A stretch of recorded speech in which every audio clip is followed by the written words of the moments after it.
તું અહીંયા? હા હું જીવે છે હજુ તું? હા જીવું છું. ભગવાનના ઘરે પહોંચાડવાના પૂરતા પ્લાનિંગ કરી નાખ્યા હતા, પણ રામ રાખે અને કોણ ચાકે.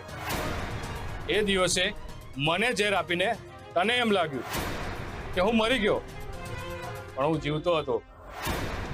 જ્યારે માણસના જીવ પર આવી જાય છે ને, ત્યારે બચવા માટે તડફડિયા મારે છે. મેં પણ એ જ પ્રયાસો કર્યા અને હું બચી ગયો. તો પછી આટલો સમય તું હતો ક્યાં? એ મારી સામે કેમ નહીં આવે? ક્યાં હતો તું? હું સાચા સમયની રાહ જોતો હતો, અને આ જુઓ આવી ગયો મારો સાચો સમય.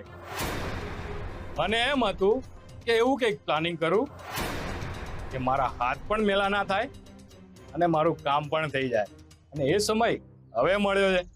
વિશ્વાસ તો આવી જ ગયો છે ને કે બધા જ પુરાવા મારી પાસે છે. હા, પણ મારે રૂબરૂ ચેક કરવું હતું, એટલે હું અહીંયા આવ્યો હતો. તમારે ચિંતા કરવાની જરૂર નથી. હું એમને ક્યાંય નહીં જવા દઉં. બસ ખાલી મારા 50 લાખ રૂપિયા આપી દો. એ મારા વશમાં છે. આમ પણ મારી પરવાનગી વિના એ ક્યાંય કશું જ નહીં કરી શકે. અને બીજી વાત કે આ 50 લાખ રૂપિયાનું સ્વપ્ન જોવાનું બંધ કરી દે. તો તમે પણ આ રહસ્ય સચવાઈ રહેશે એ વિચારવાનું બંધ કરો.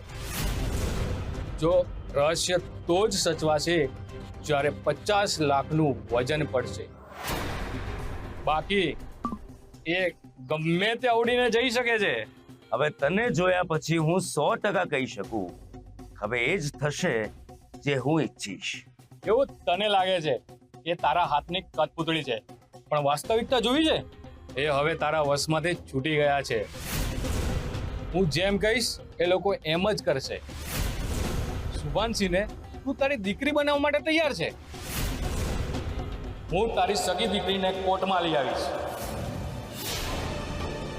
જેને તે વર્ષોથી જાનવરની જેમ બાંધી રાખી છે. સાથે અન્યાય કરનારો તું રાશિની દીકરીના પોતાના ફાયદા